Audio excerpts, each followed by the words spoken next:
दोस्तों, इस वीडियो में हम नागरिकता के बारे में बात करेंगे। सिटीज़नशिप, ये भाग 2 में अनुच्छेद 5 से 11 तक है। लेकिन सबसे पहले हम बात करेंगे कि नागरिक कौन होंगे, किन्हें नागरिक कहा जाए। तो वो लोग नागरिक होंगे जिन्हें राजनीतिक और नागरिक अधिकार है, मतलब सारे उन्हें एक बेसिक जो राइट्स होना चाहिए उनके पास वो हैं। वोट डालने से लेके उनके पास सारी फ्रीडम है, वो चुनाव लड़ने का अधिकार है जैसे। और उन लोगों की भी ड्यूटीज़ है कि वो अपनी जहाँ रह रहे हैं उस देश के प्रति अपने कुछ मतलब उनकी निष्ठा रहेगी।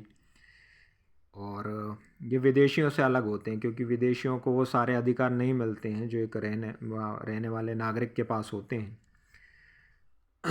साथ ही साथ वो जो वहाँ पे रहने वाले लोग हैं वो पूरा एरिया है, मतलब वहाँ जो जनसंख्या है उस एरिया से मिलके उस राज्य का निर्माण होता है, मतलब सबसे मिलके बनता है। और साथ ही साथ भारत में क्या है, एकल नागरिकता का प्रावधान है। सिंगल जो सिटीज़नशिप है हम देश की, मतलब आप भारत में रहते रहते किसी दूसरे देश की नागरिकता नहीं ले सकते हैं। साथ ही साथ आप भारत के नागरिक कहे जाएंगे, ना कि पर्टिकुलर किसी स्टेट के। इसके अलावा संविधान जब लागू हुआ था हमारा 26 जनवरी 1950 को, तो उस समय जो जनसंख्या रह रही थी वो सारे भारत के नागरिक कहे जाएंगे, मतलब उनको भारत का नागरिक बोला गया। साथ ही साथ अनुच्छेद 11 में ये है कि पार्लियामेंट जो है उसके पास इस नागरिकता के संबंध में कानून बनाने की पूरी पूरी शक्ति है, पूरी पावर है। और नागरिकता अधिनियम जो है 1955 का, इसमें भी इसके बारे में कई प्रावधान जो है बताए गए हैं नागरिकता प्राप्ति के।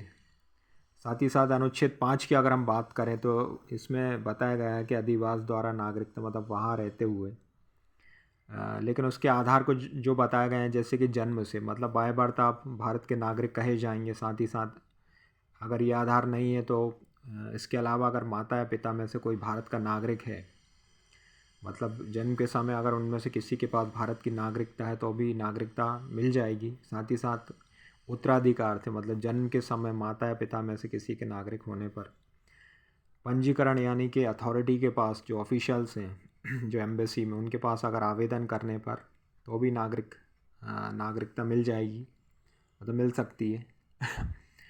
इसके अलावा अगर नागरिकता अधिनियम की बात करें तो इसमें 2 आधार और हैं देशीकरण द्वारा नागरिकता। इसमें ये है कि अगर उसके भी कई आधार जो बताए गए हैं उसमें कि कई मतलब कैरेक्टर अच्छा चरित्र वाला हो।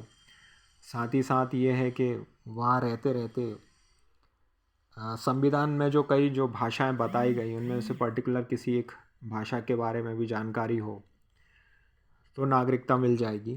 तो इसमें कई जो ऐसे नागरिकता के आधार बताए गए हैं, उसने दूसरे देश की नागरिकता छोड़ दी हो तो भी वो भारत का नागरिक बन सकता है।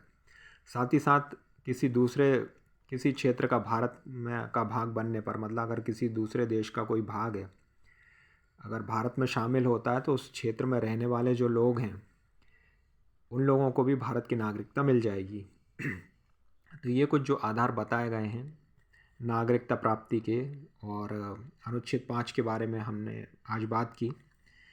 अगले वीडियो में हम अनुच्छेद 6 के बारे में बात करेंगे। तो आपको कैसा लगा ये बताइएगा ज़रूर कमेंट्स में। Thank you.